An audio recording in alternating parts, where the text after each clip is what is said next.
Now that's significant. The Market Research Podcast.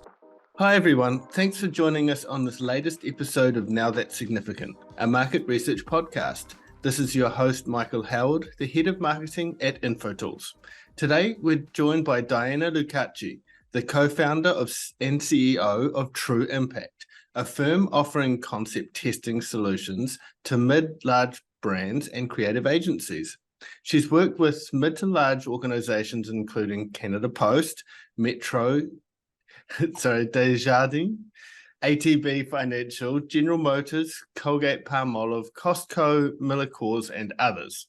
Diana is a board member of the Canadian Research Insights Council, Canadian representative of ESOMAR, and committee member of the Standards Council of Canada, the SCC. She holds a degree in neuroscience and psychology from the University of Toronto as well. Thanks for joining us on the show, Diana. My pleasure. Thank you for having me. You're welcome. So, Diana, what's the most significant thing you're going to tell us today? My favorite thing to take away is to think of our customers not as targets, but as human beings. And when we start thinking in that way, we understand how capturing attention and triggering their emotion can actually lead to higher loyalty and higher conversions. Sounds interesting. So attention and emotion, a great subject to dive into.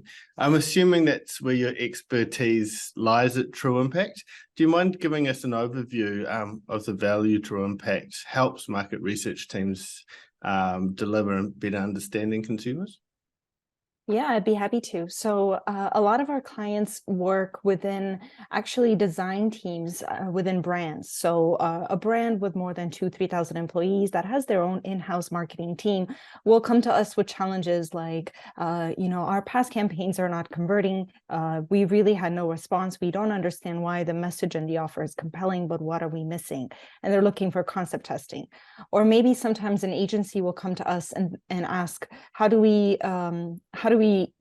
add more value to our existing client base and show them that there is method behind everything that we do and some principles here, right? So then we bring concept testing to the foreground, and what it is essentially is giving ammunition to the designer, the brand manager, to really show that the way you create the message can have a huge result on the end result, on the conversion downstream. So the way we started our business back in 2012, and I was working with market research teams. So for the better part of a decade, we started doing consumer neuroscience research, measuring brain activity, measuring eye tracking. And only lately we got into, when I say recently in the last 3-4 years, we got into concept testing a lot more. And so now we're helping a lot of marketing teams and agencies as well. Very cool. So a lot of this seems to point towards loyalty and trying to encourage and grow that. I guess at a more of a macro level, what are the kinds of impact can we expect to have when we do try and grow loyalty in a brand? I think we need to think about the trust that we have built with our customers and the familiarity that customer has with the brand. So when you look at the first element of trust, whether you're B2B or B2C, people buy from people they like and know and trust ultimately. So you have to make sure that the way you're communicating your brand message comes across in a way that the receiver feels like that you have their best interest at heart, that you know what you're talking about, and you're really being authentic and true to yourself. And then you build this sort of client base that believes that, these guys know what they're doing. They're being honest about the way they're approaching things. And I really feel like they're out to help me. And so that over time turns into loyalty. And then when we're talking about, what we know from neuroscience in terms of encouraging loyalty is really eliminating any friction at each customer point during the journey. So let's say, for example, you're out shopping for a product and the package was changed. Let's say you're shopping for shampoo and there's a brand new different design on the packaging. You have to put out a message as the brand to let people know that, hey, this is our new look right now. This is what you need to be looking for down the aisle. because that brand knows when the customer is going to shop for something that they're always buying, they need to be able to find it quickly from a certain distance. down the aisle. So in the context of, retail or consumer packaged goods, familiarity is very, very important. And all of that is built over time, kind of sitting on a foundation of trust, if you will. I guess it's important for even for category leaders as well, because often you get some of the challenges that may try to copy their look and feel as well. So if you go and change your packaging and people don't realize, they'll possibly go and grab your competitor unwittingly. Yeah, and you have to know exactly how the customer thinks of the category in their mind. If they're shopping for toothpaste in general, or are they shopping for sensitive toothpaste, in which case they feel in their mind that they have a unique challenge and they're going to look at the aisle differently, right? For sure.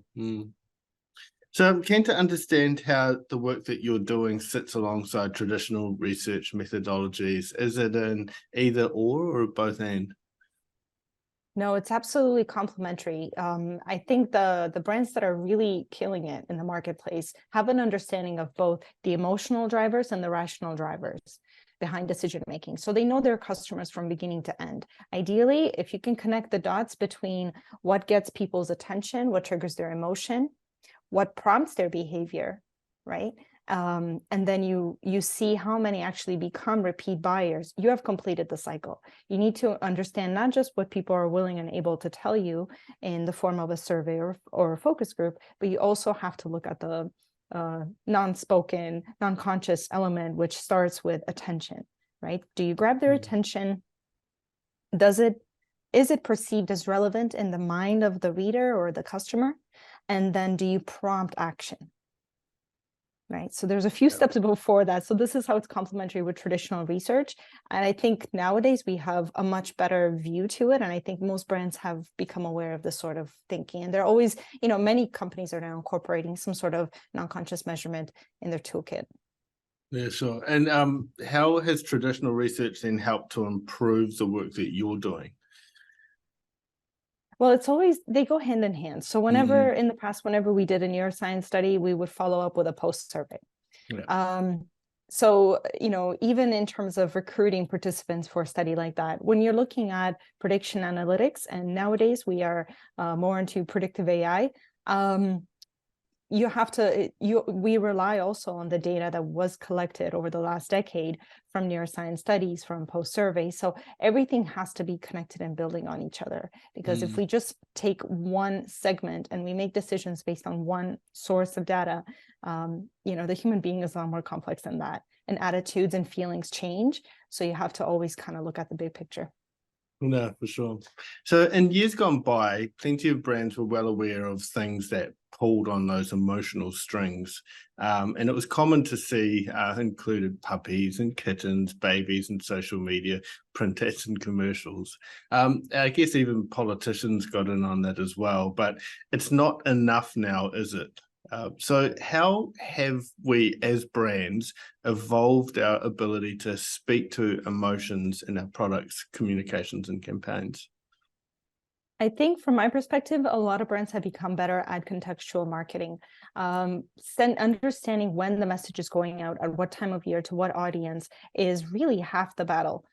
Whether you're doing digital or print media, out of home, you name it, you really need to understand the context of where this message is going to be viewed. And the other half is the content. So I see a lot more brands being open to testing the content, as opposed to just kind of crossing their fingers and not wanting to repeat the same mistakes from the past, or looking to understand what went wrong, right? So there's a lot more of an analytical view that has gone kind of from the results aspect, but down to the creative. So let's not wait for the results to come in and perform an analysis of what happened. Let's be proactive, and let's be intentional from the very beginning, and let's see what can we do about the creative so that we get better results downstream, right? So emotion is part of that. Emotion has to do with, are you telling a story? So the way I think, it's not enough that you just have something that triggers emotion. You really need to put it in the context of a story that makes sense to the person, some sort of grabber, some sort of attention grabber, and then it's got to connect to the problems that those people are having, your audience is having. So it's a lot more than that. I feel like emotion is one component in the story, and that story needs to be told in a concise, direct way, according to the channel that it's on. Right. No, So sure. it's not like we're ever going to get to, I get asked this question a lot as well, actually, around, is there a recipe for creating the perfect ad that the brain is going to love? Right. And if there was, you can imagine, right? That would be the holy grail, but it really has to do with how well do you understand your audience? And some brands get it, and some brands, do a lot of work to get it. It's intentional, and it's effortful, I would say, but it's worth it. It's true. And you can also create the perfect ad, but if people are distracted and not engaged, then it's worthless, isn't it? Right.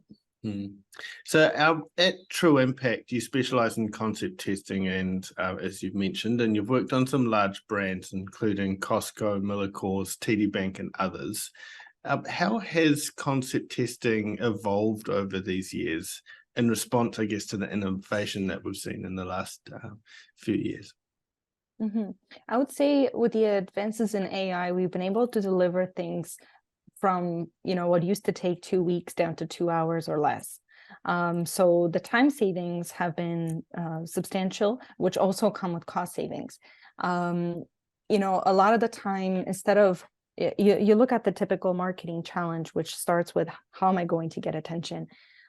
If you don't have the budgets to conduct a full study that involves eye tracking research and things like that, there are options now that didn't exist 10 years ago, that are a fraction of the cost, right? And they still get you 80% of the way there, right? As opposed to having no options at all. And same thing with other concept testing methodologies.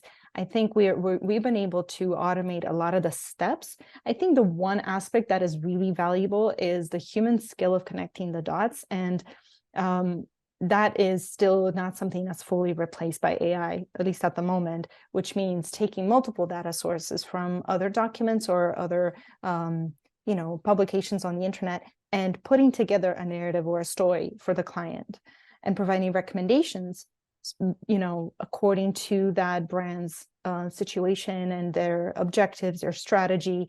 That element, that human insight element, I think, is what makes the technology advancements really click for people. It's not enough that you just throw data, right, at your customer. You really have to put it into a context for them, again, like I mentioned before, and explain kind of, this is where we are, this is where we're going, and this is how we're going to get there. Really, very cool. And can you think of some ways that that's worked really well in your experience? Yeah. So when you're, I think in terms of concept testing, starting at the design stage and taking, let's say, a website, before you go and you program the whole site out and you build it from a tech perspective, being able to identify where attention is going to go in the first place can save you so much money downstream. I think on one hand, you absolutely need to track your clicks and who's clicking where on the site. Kind of the heat map of that activity is absolutely important, and that is behavioral data, because people have gone on the site and performed that action, that behavior. Before you actually build the site, there's the element of not just should this button be up here or down here, or what color should it be? That is almost the how are we saying it? But I want to talk about what are we saying. And I find a lot of the companies that come to us sometimes struggle with the message that they want to convey. They're trying to say too many things. They're trying to include too many calls to action, too many promotions, and just concepts that are not really connected to each other, or analogies that don't immediately make sense for the reader and for the media, right? So the value behind doing something like this is that you have a third-party perspective on what are we saying? Does it make sense? How are we saying it? Can people find the information visually within the first half a second, right? And then you go and you build everything out. And this ends up saving a lot more, not just, money downstream in terms of marketing dollars, but I see creative teams not bickering as much with each other, right? And in terms of like, where do we put this? Where do we put that? And they spend hours debating, weeks debating on what this should look like before it's presented or approved by an internal stakeholder. that time could be shortened as well, right? Mm. So there are a lot of different applications of this type of work, and I've seen it work really well when it's paired with other insight sources. So from a UX perspective, if you're doing creative testing and then you're tracking clicks and conversions, everything has to have a continuity to it, right? I think teams that work and look at the customer journey from beginning to end and kind of have a visibility, and they understand I call it communication cascade in a way, because you start with a call to action and then it leads to a landing page, and from that landing page you get their email, and then from there they get something else. So it's one point of contact until you build trust enough to get to loyalty, right? And designing that cascade in a way that it's easy to understand and provides real value in the perception of the reader, right? That is kind of what makes a success story. That's the core of it. Yeah, cool. So thinking about the work that you've been doing to understand what gets attention and then what triggers emotion, what are some of the top mistakes marketers should be aware of when launching new brands or campaigns? I think we spend a lot of time thinking about our technology that we're going to use to create the piece or share the information, but we don't spend enough time looking at the biology of the human being on the other end. And what marketers should keep in mind is that the brain is created in a certain way. It's designed in a certain way. It includes certain biases. So when you understand the biases that we all come pre-built with, you can create different communications, better communications. So one, common mistake would be, let's say, including too many facial expressions in something small like a postcard or something that you're putting out, let's say. And it's a small format, but then it includes many facial expressions. What ends up happening is people don't know where to start. And I see the attention kind of going back and forth and just kind of focusing on the faces, but not on the message, right? So it's not immediately apparent, like, what do you want me to do with this information? Or what we also see is, from a design perspective, sites that have a background that is, let's say, textured with a sort of pattern and then text on top of that. And that text could be in different fonts, like multiple fonts. Let's say, I'm not talking about 2 or 3, I'm talking 9 or 10 different fonts. Wow. And it just gets a little bit too busy. But what ends up happening, I guess, yeah, from a design perspective, you could say it looks amateur, but to the brain, it just looks like this is too much, too busy. I'll come back to this later. Or, and most of the time people just don't even do that. They just deselect and check out, right? Yeah. So the common mistakes are trying to do too much, trying to say too much. A marketer that's giving a Word document with content to a graphic designer and telling them, there you go, cheers, good luck with that. Put all of that in a tiny piece of content, like let's say in an Instagram post or whatever. We need to keep in mind that the brain can only process one thing at a time. So when you're going to communicate something, make sure that message, that call to action is clear, because all you're trying to do is get them from point A to point B, right? You're not trying to tell them your whole brand story and all the details of the offer and the exceptions and disclaimers, and just take them to the next step. And then you'd say a little bit more and then a little bit more. And I also think in a lot of brands, unfortunately, what ends up happening is you kind of have like a broken telephone situation where the objective of the CMO or the creative director does not always get passed down to the people actually executing the campaign. And so, when there's not enough time, when there's not enough communication going on, you can have a piece going out that is really confusing for the audience. But because people are internal too, and they've looked at it 50,000 times and they need to put something out there, somebody will be crossing their fingers and pressing launch on that, and hoping for the best, right? So because of that sort of communication challenge internally, I think the person creating the design doesn't always have visibility to the objective, because if they knew, they would say, I know you gave me 5 calls to action. This is the main one. According to the strategy, this is the main one. So I'm going to emphasize that main call to action as opposed to all 5.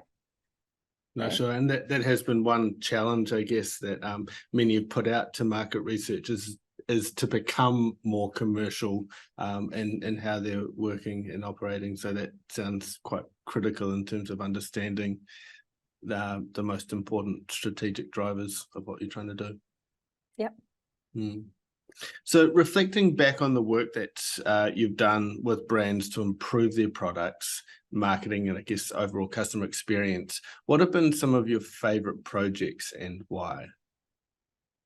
We've conducted so many cool studies. Some of my favorite have been thought leadership studies, but there's so many stories. One in particular was work we did with Plantronics, which is a company that was acquired by Poly Communications, and so they wanted to understand how do you improve productivity and well-being in an office environment, and what can people do, I guess, in that sort of cubicle sort of space to make the whole environment more appealing, more suited for a variety of different types of people, right? Some people who like to work on their own, some people who like to work in groups. And so at the time, the solution tested was something called soundscaping, which is basically where you have either white noise, or in this case, it was nature noises like a waterfall or some sort of nature elements. And we managed to test brain activity of people actually working in those environments versus different environments, and compare to see how being around nature elements actually improved well-being and also productivity. Which was measured by the efficiency on certain tasks. So that was really cool to kind of understand a little bit more about the mind. And then on a daily basis, we test so much content and creative. And what's fascinating for me is to see the end result in market, right? If we're able to help a company go from 2% response rate to 5% response rate, that is a huge improvement, even though it doesn't feel like it when you're looking at the big picture. But to go a couple of percentage points higher can translate into millions in revenue, right, for some brands. So yeah, just for example, we optimized a piece for Burger King, and the first version had 2 products on the front, and this was a flyer basically that would go out in a particular area to advertise 2 products. And we optimized it now with neurodesign principles to focus on one of the products, and the design was changed a little bit as well. And they saw something like 46% increase in gross profits that quarter just with the newer campaign. And it kind of all goes back to what are the mistakes most marketers are doing? It's including too much information, trying to kind of stuff each communication piece with a lot of messages and calls to action. And what ends up happening is when everything matters, nothing matters, right? So then people just start deselecting. But when we're able to kind of start with a simple idea and guide the reader to this is the one thing you need to keep in mind. This is the one thing that you need to take away. Like you started this podcast, right? What is the main thing you want people to learn today or something, right? That's right. Yeah, we need to kind of think in those terms. Yeah, and like you say, just if you can remember one thing, that's key, isn't it? And then hopefully you can cascade down, like you were saying as well. So if I can recap what we've talked about today. So it's the effect and the need to understand attention and emotion, to pull on these things, to draw on these things as well, to understand consumers, and to be able to use neuroscience and other means as well, together with traditional methods to try and predict market behavior and help consumers to move through, whether it be your website, your product, to choose you at the store, etc. as well. We briefly touched on the value of loyalty on a brand as well. We touched on the role of traditional research in terms of helping improve the overall neuroscience projects that we're going through as well, and then vice versa as well. We had a look at it's not enough just to use things that typically pull on emotional strings, but we have to, I guess, use them carefully and thoughtfully in a way that is contextually relevant to the consumer as well, but also relevant to your brand too. If you've just got something there for the sake of it, then people do start raising questions, and they can quite easily switch off as well if it isn't that relevant. We had a look at some of the concept testing and how it's evolved over the years as well, in response to innovation and being able to do things now in hours that used to take a lot of years as well. A lot of months rather, or days. So some really shortening of time and cost as well to be able to help marketers to make better decisions in terms of the projects that they're doing. And you also shared about some of the big mistakes marketers can make are often trying to do too much. And so whether that be key messages or CTAs, call to actions, being able to just focus on one main thing that is directly related to the strategic directives or objectives of the brand or the campaign as well is really key. So being more commercial is key there. And then you touched on some of your favorites projects that you've done as well, Diana, as well. So that was really interesting to hear that. Any final questions or comments that you wanted to make before we wrap? It's a pleasure chatting with you. I think if people do want to learn more, they can find me on LinkedIn, Diana Lucaci, and I'd be happy to have more conversations with your audience, because ultimately the only way to really understand what can you improve in terms of the communications that you're putting out there is to look at it and to get examples and to see stories of how people have done the same thing in different industries, because we work with so many different industries, and being able to learn from nonprofits and apply to automotive and apply to QSRs, quick service restaurants, and other verticals is really beneficial, right? So I would essentially invite people to reach out, and also I hope this inspires people to think laterally, right? To think in terms of start with the human being that you're communicating with, their biology, and then build towards that, as opposed to starting with, here's my message, good luck everybody, like just deal with it, right? Yeah. Yes. I guess practice empathy, right? Is that what that? Yeah, no, that's right. And it's always a good reminder. And even those of us that are mindful of these things as well, it's always good to have a refresher on it as well, and ensure that we are still doing the best that we can in that space. Mm-hmm. Yep. Cool. So thank you very much for joining us on the show today, Diana. Thank you. Welcome. And thank you for the listeners out there. If you have liked what you've heard today, please subscribe to the podcast. Feel free to share it with others. Even leave a review if you're willing to as well. We'd be very grateful for all of that. And until next time, thank you for listening to Now That's Significant.